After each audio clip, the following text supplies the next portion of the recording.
দিলাম ভাত,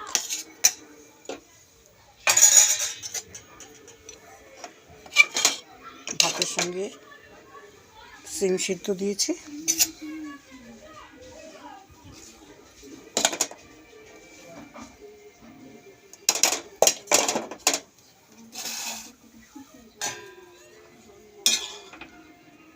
নিয়ে নিলাম তরকারি,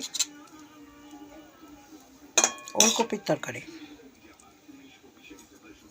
তার সঙ্গে নিয়ে নিচ্ছি পাঁপড় ভাজা,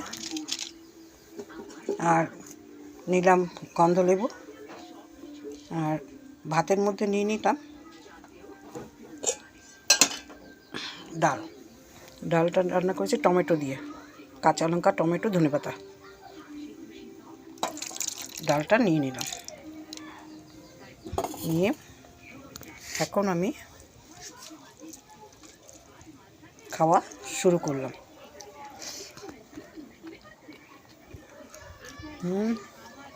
দারুণ হয়েছে ডালটা, লেবু দিয়ে, তার মধ্যে লেবু দিয়ে আরও ভালো লাগছে।